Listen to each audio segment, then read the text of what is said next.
Hi YouTube, I'm Joe Lee. Welcome to the Life of Joe. Today I present to you my 2021 Tesla Model S Plaid. I've owned other sports sedans to include the Alfa Romeo Giulia Quattrofolio, Porsche Panamera GTS, BMW M3, Lexus ISF, and other sports cars to include Porsche 911s and Honda S2000, Mazda Miatas. So I wanted to share my perspective of what it's like to have a Tesla Model S Plaid and what it's like to live with it. I drive a lot. I've been driving on average 2,500 miles a month with this car. So I think I have a good perspective in terms of what it's like to live with this car. This is my daily driver. It is used to bring my kids to school. This car is used a lot. Background on me, I am a petrol head. I like loud cars. I like loud exhaust. I have modified the exhaust on almost all my cars.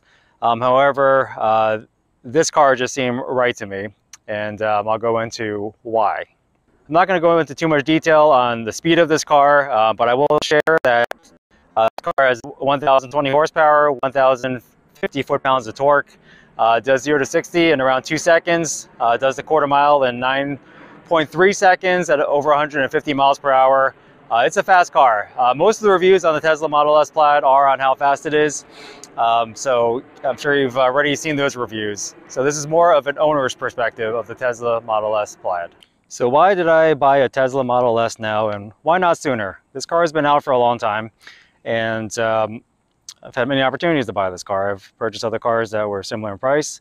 However, what really stood out to me on the 2021 Model S and Model S Plaid is that Tesla has addressed what I kind of thought was a weak point or weak spot in the styling of EVs, and that is that they put wider tires in the back. I know that's a small detail, but that really makes the car much more muscular.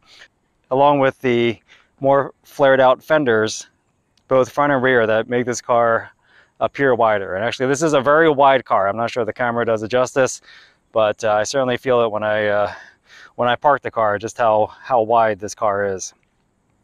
So the Model S is not for everyone. I think the Model 3 is more nimble, having had a Model 3 performance, similar to comparing a BMW M3 to an M5. The larger battery of the Model S and the tri-motors of the Plaid just make this a better car for those who drive on the highway a lot like I do.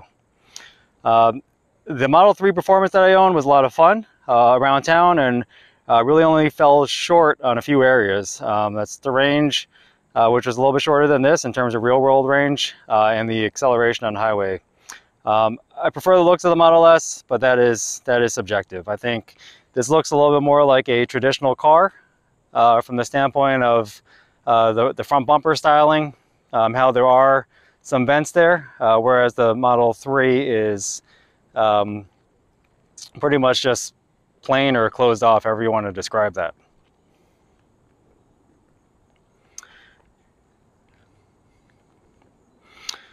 So I think this is a good looking car. From the factory, I think the factory wheels fit this car well. I'll show you a detail of the arachnids, which I think is pretty neat. These are the 21-inch arachnids. There is a lip there that makes the wheel more aerodynamic, a little bit more closed off. And that's also nice in that it helps the brake rotors look like they fill out the wheel a little bit more. That was another styling point. I know it's not really styling, but point that I thought was weak on the older Model S is that they had small brakes. So another issue that I had with EVs in the past is that they would run out of steam at highway speeds. I drive on the highway a lot, so for me that's noticeable. However, this car addresses that. This car accelerates at high speeds and highway speeds like nothing I've ever experienced before, and that includes my tuned Toyota Supra. This car just pulls, and it does that without attracting attention because it doesn't make noise. So for what that's worth, I think that's a good thing. So to get in the car, you just have to come up close to it and push the door handle, or sometimes the door handle will open on its own. The interior of this car is quite large. I've come to like it. This is the largest car I've owned. You can see the back seat area is large, and the floor is flat, which is really nice for my kids as they get in and out of the car. It's easy for them to just get out one door. Sometimes it's safer depending on how the parking lot is at school that day. And also note that there's a screen back there, which the kids can use to watch movies and keep themselves entertained, which is come in very handy.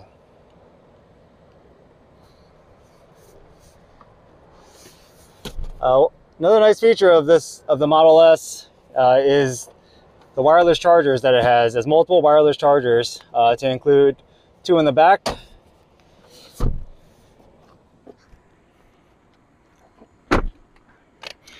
and the 2 in the front.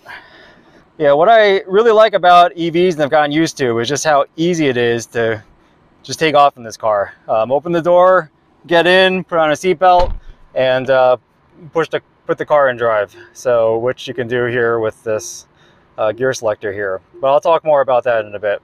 We'll continue just walking around the car, kind of show you the storage areas in the car, because that is important. And right now we can start here with the doors. Every single door has storage space there that can fit a bottle. This car has a frunk, which is nice. I actually have not used the frunk yet, but it is an extra storage space. I just haven't had to because the trunk is so large.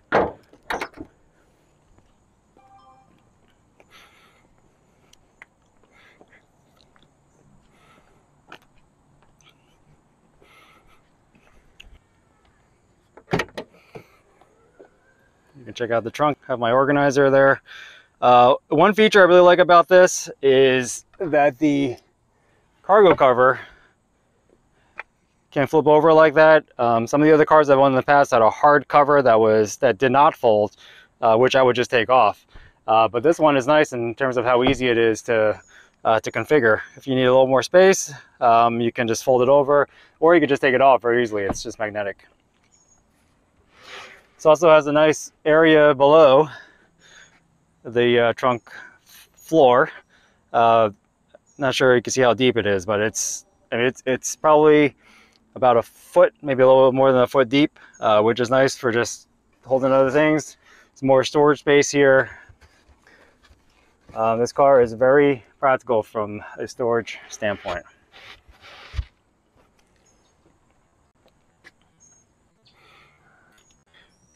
And it's easy to put the back seats down. There are just buttons here, and also there's access to the back seats to put the back seats down using those buttons there, which you could do when the doors are open.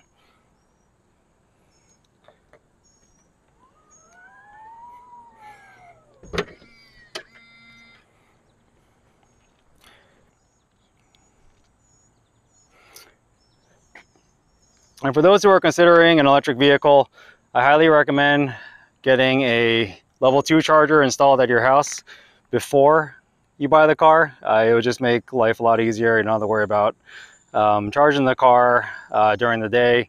It really made things much easier for me. I started off using the mobile charger, the 110 volt mobile charger, and found that it was pretty painful. I mean, it charged the car at a rate of about 4 miles an hour. So if you kind of do the math, it takes a long time. So what I'm seeing with real world range on this is 270 miles. I think it's rated for 348 miles, but that's the EPA rating, and if you drive normally, you're going to see less than that. For comparison, my Tesla Model 3 Performance had a real world range of 200 miles if I were to charge it to 100%. I think the inside of this car is a nice place to be. I think Tesla used nice materials here. There's a soft touch on pretty much every surface. The glass roof is just huge and makes the cockpit very open. Let's see if I can get a view of that glass roof. I want to show how much useful space there is inside the cabin of this car. So I mentioned the door pockets earlier. You get to the center console. There's a storage bin there that opens up, and another storage bin that is very deep. It's hard to see there, but that's probably another maybe a foot deep, which opens up. and there are USB-C ports there, which you could use to plug in joysticks for games, and that is a feature that my kids really enjoy, playing games in this car. And also there's the glove box, which can be opened using this screen here. It just flips down like that. I don't use that very often, but that is space. And also open up the armrest and there's more space there. So certainly not lacking in space. This cabin is, to me, very practical. As far as the materials go in here, as I mentioned before from the back, a lot of soft touch. I think this is vegan leather, so not real leather, but it feels nice. The seats in here are ventilated, which for a sports sedan, I guess is normal. I find that to be a very nice feature. My Panamera and other cars did not have it because I had Alcantara seats, and yeah, that just wasn't an option with that seating surface. This car also has an Alcantara headliner like Porsche's, which is really nice. I think that just makes it feel a little bit more upscale yet sporty. Yeah, this interior is just a nice place to be.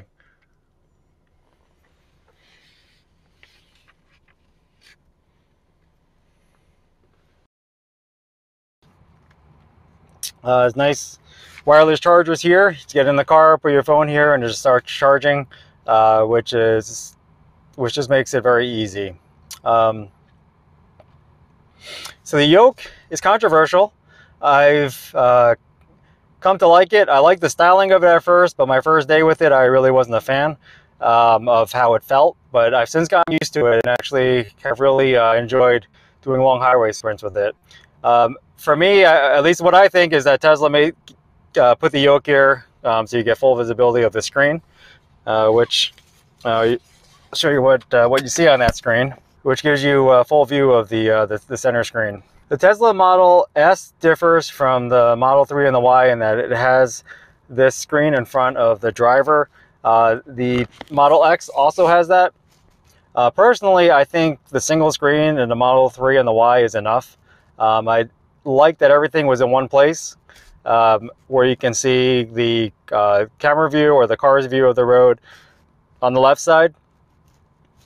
However, yeah, I don't mind the two screens. I just don't think it's necessary.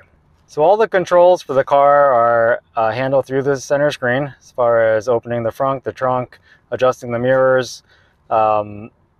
It's very simple. I've gotten used to not having stalks here. Turn signals are just the buttons here. I've gotten used to them and it's been fine to use. Don't have any issues with them.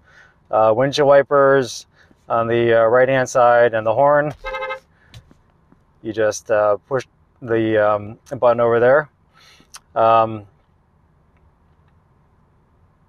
This car has full self-driving. I don't use it very often, even though this car has a nice autopilot and full self-driving. I still prefer to drive the car. Let's go for a drive. You can see how the yoke is used.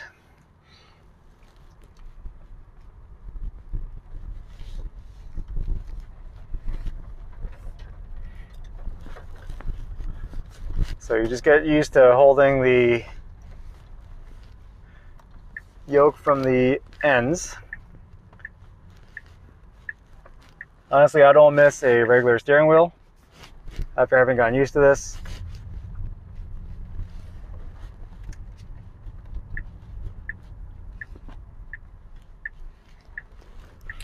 And I don't know if you can see my feet, but this is I mean, you could drive with one pedal, which I've come to like when I get back into a regular car where I have to use the brakes. I do find that my foot cramps. So it is a nice feature of most EVs have that, and Teslas. So it is a nice feature to be able to drive with one pedal. So I really come to appreciate how quiet this car is. I'm not going to turn on music right now. I'm not sure how it's going to come through the mic, but Teslas have amazing audio systems, and with how quiet the car is, the sound really comes through the speakers well, and I find it to be a very enjoyable experience.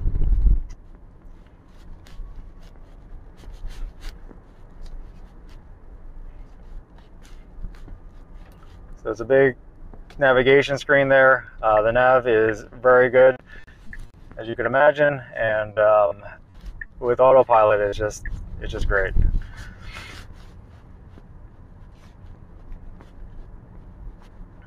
So do I miss the sound of an engine? I do. I would say though 90% of the time I'm fine with how quiet this car is. I do have other cars, so for the 10% I do have other cars to experience, but most of the time I do not miss the sound, and really appreciate how I can have phone calls in this car without too much noise filtering in. It's just a nice experience.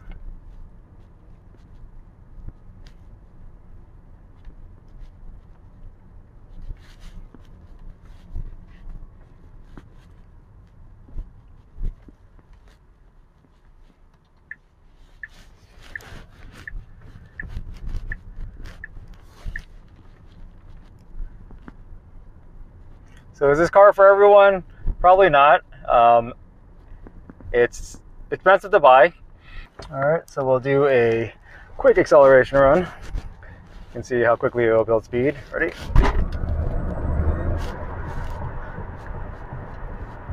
Yeah, and that slam is my cargo holder slamming through the back of the trunk. Yeah, the acceleration never gets old on this car.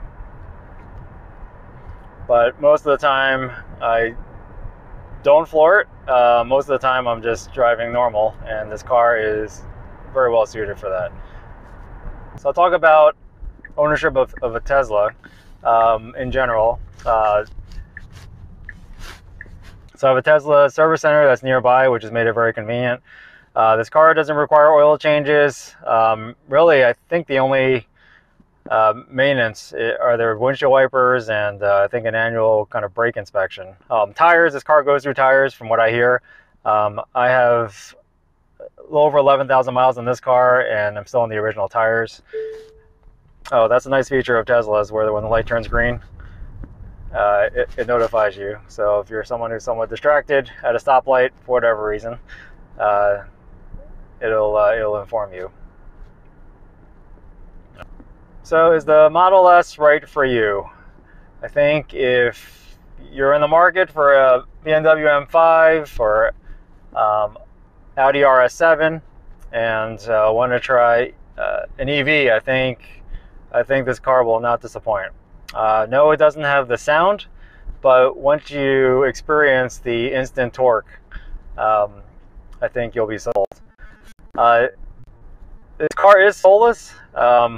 Yeah, there's no getting around that. I've tried to convince myself my Model 3 and this car have soul, but it doesn't have that same feel. But at the same time, I feel like modern cars have gotten so refined that they're lacking anyway. So my other car is a Porsche 997 Carrera 4S, and that car scratches my itch for a soul. So for this car, I don't mind it. I think this car is a great daily driver. I think it offers amazing performance. It's practical. I could drive it through city streets, no issues. Have the cameras here to help me park if I need to, because it is a big car. There's Sentry mode that gives me peace of mind when the car is parked, if I could always check the cameras if I need to. A whole lot of features on this car that I've really come to like that other cars don't necessarily offer. Yeah, so I think this car just offers features that that are unique to Tesla, that at this point I wouldn't want to live without. So how does this car compare to other sports sedans? So compared to a smaller sports sedan like an F80 M3 or a Giulia Quadrifoglio, this car feels heavy. There's no denying that this car is over 4,500 pounds. It feels it. I This car feels a little bit heavier than my 970 Porsche Panamera GTS. Not quite as nimble. However, with this car, I do primarily drive in comfort setting. I find that it's firmer than a Model 3. Even in comfort setting, it feels a little bit firmer to me. I think part of it's probably because I drive it at the low ride height. The suspension is adjustable where you have low, medium, high, and very high. With very high, you're limited to I think 35 miles per hour, at which point if you go beyond that, it will lower. I just like driving in low mode because I like sitting low. Feels like a heavy car. Having sports cars, this is not a sports car. Obviously it's not called a sports car, but a lot of people think because of the acceleration, the way this car accelerates, that it should be a sports car. It's not. This is a big sedan, but it's fast. This car accelerates like nothing else I've ever experienced, and the numbers show that. And this car is as fast and accelerating as a supercar. So there's no denying that, but it is not a nimble, tossable car. The Tesla Model 3 Performance, I think, is a more fun car from that perspective. So yeah, this car doesn't replace all those cars, but I think it has its own place in terms of being a rocket and also being big and comfortable. In terms of being able to fit 5 people comfortably, having plenty of cargo space. So I think this is a good all-around car. And to try to compare it with a sports car would not do this car justice.